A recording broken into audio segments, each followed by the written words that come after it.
জীবনে প্রথম কোন কসমেটিক্স ইউজ করেছেন? ছোটবেলায় ভ্যাসলিন ঠোঁটে, তখন লিপস্টিক বা মানে কোনো মেকআপ করতে দিত না। তারপর বড় হওয়ার পর আসলে যখন স্কুলে নাচ করা শুরু করি তখন আসলে মেকআপের সাথে প্রথম ইন্ট্রোডিউস। ফেয়ারনেসের জন্য কি ফেয়ার অ্যান্ড লাভলি কখনো ইউজ করা হয়েছে? আমি তো ফর্সা পছন্দ করি না, I love my skin tone. আমার মনে হয় যে এটা একটা মিথ যে স্কিনকে ফর্সা হতে হবে সুন্দরের জন্য। সৌন্দর্য আসলে ভেতর থেকে আসে। তোমার যে ধরনের স্কিন টোন আছে সেটাকেই নার্চার করতে হবে, সেটা টেক কেয়ার করতে হবে, ভেতর থেকে গ্লো করতে হবে, তাহলে লুক বিউটিফুল মোর। ইমন ভাইয়ের কাছে একটু জানতে চাইবো যে ইমন ভাই মানে ফেজের এই সুরক্ষায় কি ইউজ করেন? আমি সবসময় ডিপেন্ড করি অথেন্টিক ব্র্যান্ডের উপরে, মানে যেটা ইউজ করলে আমার স্কিনটা সুন্দর থাকবে, মানে ভালো থাকবে, সেটাই করি। আমি সানস্ক্রিন ইউজ করি, আমি এখন সিওডিলের সানস্ক্রিন ইউজ করছি। ভবিষ্যতে কি সকল সেলিব্রিটিদেরকে দেখবো যে হার্লেনের প্রোডাক্ট ইউজ করছে এরকম কিছু? দেখেন, আমি সেটা বলতে পারছি না, তবে একে একে তো সবাই জড়িত হয়েছেন। নুসরাত ফারিয়ার মতো একজন আমাদের নায়িকা যে নাকি খুব খুঁতখুঁতে টাইপের, সে যেহেতু এসেছে তার মানে অনেকেরই চান্সেস আছে, মানে সবাই ইনশাল্লাহ একদিন সবাই এখানেই থাকবে। আমি অনেক পিকি, আমার জিনিসপত্র ব্যবহারের ব্যাপারে আমি অনেকই পিকি। তো হার্লেনের সাথে অ্যাসোসিয়েট হওয়ার একটাই অনেক বড় রিজন হচ্ছে যে এক ছাদের নিচে আপনি অনেকগুলো অথেন্টিক ব্র্যান্ডস পাচ্ছেন। এখন কাজ নিয়ে ব্যস্ততা কি নিয়ে, মানে এখন? আজকে রাতে আমি অস্ট্রেলিয়া যাচ্ছি, আমার Melbourne and Sydney tour start হচ্ছে। Thank you so much, it's my first Australia tour ever. তো খুবই এক্সাইটেড। এরকম সোলো পারফরমেন্স নিয়ে শো করাটা আসলে আমার সবসময় ছোটোবেলা থেকে ইচ্ছা ছিল। বাংলাদেশে করেছি, কলকাতায় করেছি, দেশের বাইরে এর আগে শারজাতে করেছিলাম একটা ওপেন স্টেডিয়ামে। সো এবার অস্ট্রেলিয়া করার সুযোগ হবে, তো এটা আমার জন্য অনেক বড় একটা ব্যাপার। নুসরাত, আপনার তো এখন প্রায়শই দেখা যায় যে দেশের বাইরেই বেশি কাজ করা হচ্ছে। বাংলাদেশের কি চলচ্চিত্র অঙ্গন নড়বড় হয়ে যাচ্ছে, এই কারণে কি অন্যদিকে মুভ করছেন? রিয়েলি বাংলাদেশ থেকেই তো আমার মানে উৎপত্তি বলা চলে, এখান থেকেই তো কাজটা আসলে শুরু হয়েছে এবং এখানে পপুলারিটি পেয়েছি বলে বিধায় বাইরে যাওয়ার কাজ করার সুযোগটা হচ্ছে।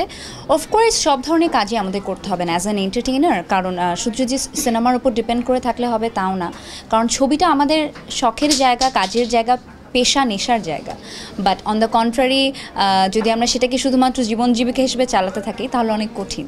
সো সব কিছুই আমাদের মেনটেন করতে হবে, যেহেতু এই প্রফেশনটা আমার রোজি রুটি। So I have to make the most out of it, and আলহামদুলিল্লাহ, touch wood, I am talented, so I can do it. শিল্পী সমিতির নির্বাচনে শপথ গ্রহণ হলো এবং সাংবাদিকদের সাথে একটা অনাকাঙ্ক্ষিত ঘটনাও ঘটে গেল, এই বিষয়ে কিছু বলার আছে কিনা?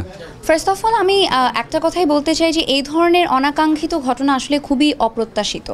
যে কোনো ধরনের কিছু, আমার মনে হয় দুই পক্ষেরই কিছু না কিছু ভুল ত্রুটি রয়েছে, যেটা আসলে এক পক্ষের একটা ছোট একটা কিছুর কারণে রিঅ্যাক্টিভ ওয়েতে এটা অনেক বড় আকার ধারণ করেছে।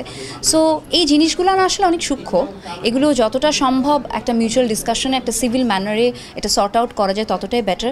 এন্ড অফ দ্য ডে শিল্পী সমিতি বা এই ধরনের সমিতির কাজ কি? আমাদেরকে প্রোটেক্ট করা, আমাদের শিল্পকে প্রোটেক্ট করা, সিনেমাকে প্রোটেক্ট করা। সো আমাদের intention needs to be clear, আমরা কী করতে চাই সেটা যদি আমরা ক্লিয়ার হয়ে যাই তাহলে আমার মনে হয় যে আমরা তো পরিপূরক, সাংবাদিক ছাড়াও তারকা হয় না, তারকা ছাড়াও সাংবাদিক হয় না। সো এই দুইটা আসলে তারা একজনের পরিপূরক, যতটা মিলেমিশিয়ে জায়গাটাতে কাজ করা যায় ততটাই ভালো। কিন্তু আজকেও এফডিসির সামনে সাংবাদিকরা মানববন্ধন করছেন, 24 ঘন্টা পার হয়ে গেল, মানে শিল্পী সমিতি থেকে তো তেমন কোনো পদক্ষেপও নেওয়া হয়নি বা কিছু জানানো হয়নি। তো সেক্ষেত্রে এটা আপনার দৃষ্টি পক্ষে বলা সম্ভব না, ইভেন আমার পক্ষেও বলা সম্ভব না। আসলে আমি বলি যে মানে দুর্ঘটনা, এটা তো একটা দুর্ঘটনা আসলে, মানে এগুলো তো কাঙ্ক্ষিত ঘটনা না যে ইচ্ছে করে এরকম হয়। কারণ অনেস্টলি বলি যে সাংবাদিক এবং আর্টিস্ট এরা একে অন্যের পরিপূরক, একজন আরেকজন ছাড়া আসলে হয় না। আপনাদের যেমন নিউজ কালেক্ট করতে হয়, আমাদেরও নিউজ দিতে হয়, আমাদেরও জানাতে হয় মানুষকে। সো আমার মনে হয় যে কালকে যে ঘটনাটা ঘটেছে, আমি ডাবিং করছিলাম অপারেশন জ্যাকপট ছবির, তো আমি পরে এসে যেটা দেখলাম যে এটা একজন ইউটিউবারের সাথে একটা গন্ডগোল হয়েছে। এখানে সাংবাদিকদের কোনো দায়ভার নেই, আমাদের সাংবাদিক ভাই বোনরা যারা আছেন তাদের কোনো দায়ভার নেই। আর আর্টিস্টরা যারা হুট করে যেটা হয়ে গেছে, এটা অনাকাঙ্ক্ষিত ঘটনা। আমার মনে হয় যে আলটিমেটাম না, আমরা সবাই একই পরিবার, এটা যত তাড়াতাড়ি একসাথে বসে সমাধান করা যায়, which is better for us. আমাদের আপনারা যেটা ইউটিউবার যাকে বলছেন, উনি কিন্তু একটা সংবাদ মাধ্যমেরই। আমি মামুন, ওকে আমি চিনি, ও ডেফিনেটলি ও ইউটিউবার না, ও আমাদের খুব কাছের একজন ভাই। সো আমার মনে হয় যে আমি অন্যান্যদের কথা, আমি যেহেতু পরে আমি আসলে জানিই না বিষয়টা, আমার মনে হয় যে যারাই ঘটেছে ডেফিনেটলি এটা মানে কোনো একটা ইচ্ছাকৃত ঘটনা না, এটা একটা অনাকাঙ্ক্ষিত ঘটনা। সো এটা নিয়ে আসলে আমি বারবার আপনাদের কমপ্লেন করব, আপনারা আর্টিস্ট, এটা না করে আমরা মনে হয় যে সবাই এক হয়ে যাই, আমরা ঝগড়াঝাটি ভুলে যাই। কি করণীয় মানে আপনাদের যারা আপনাদের যারা সিনিয়র্স আছেন, অনেস্টলি বলতে কিন্তু এরকম এই ধরনের মানববন্ধন করে কি আসলে কখনো কোনো কিছু সমাধান হয়েছে? আমার মনে হয় না। একটা জিনিস সমাধান তখনই হয় যখন দুই পক্ষ এক জায়গায় বসে কথা বলে নেয়। এখন এই মুহূর্তে যে ধরনের সমস্যাটা চলছে, এটার আসলে অনেক বয়োজ্যেষ্ঠ লোকরা আছে যেটার পেছনে আমার কাছে মনে হয় যে এইটা নিয়ে আমরা আলোচনা আজকে না করি, বিকজ অফ আমরা এটা একটা শিল্পী সমিতি রাজনৈতিক প্রেক্ষাপটে চলে যায়। আমরা আমাদের এখানে আরেকজন ডিরেক্টর আছেন, আমাদের ডিরেক্টর আছেন একজন শাকিব খান, উনি নিজেও হার্লেনের সাথে জড়িত আছেন, উনি আমাদের অনারেবল ডিরেক্টর। সো পুরো শিল্পী গোষ্ঠী নিয়ে আমরা আসলে একসাথে কাজ করছি। উই আর ফ্যামিলি, আমরা ফ্যামিলি। যে নুসরাত ফারিয়া আজকে অস্ট্রেলিয়া যাচ্ছে, তার জন্য কংগ্রাচুলেশনস, সে আবার আসবে, সে আবার কাজ করবে, আমরা একসাথে কাজ করবো। সো এটাই আমাদের কাজ হওয়া দরকার। ওইটার জায়গায় থাকুক, এটার জায়গায় থাকুক। শিল্পী এবং সাংবাদিক আমি এক লাইনে শেষ করে দিই, শিল্পী এবং সাংবাদিক ভাই বোন, দ্যাটস ইট, আর কিচ্ছু বলার নেই এখানে। We are family, that's it. ওই তো আমিও যেটা একটু আগেই বললাম যে সব কিছুই সমাধান করা সম্ভব যখন দুই পক্ষ একসাথে বসে একটা মিউচুয়াল ডিসকাশনের মাধ্যমে কোথাও পৌঁছাতে চায়।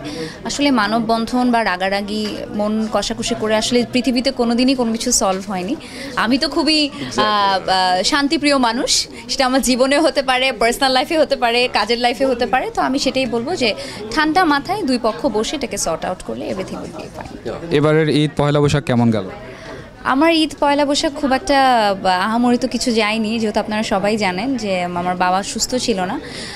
বাট এবার খুব নর্মাল, আসলে হসপিটাল বাসা করে কেটেছে। এখন বাবা আলহামদুলিল্লাহ বাসায় ফেরত এসেছে, সেজন্যই আসলে আমি আজকে অস্ট্রেলিয়া যাচ্ছি।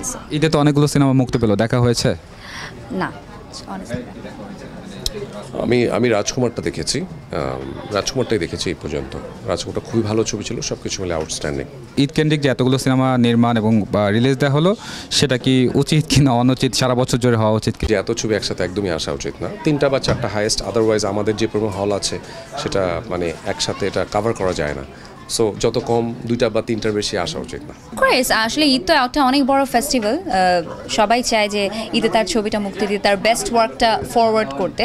বাট আমার মনে হয় এইটা শুধুমাত্র ঈদকে প্রেশার না করে সারা বছর যদি এটাকে স্ক্যাটার্ড করে রিলিজ করা যায়, তাহলে হলগুলোতেও অনেক দর্শক আসার একটা সুযোগ রয়েছে এবং ভবিষ্যতেও সিনেমাগুলো দর্শকের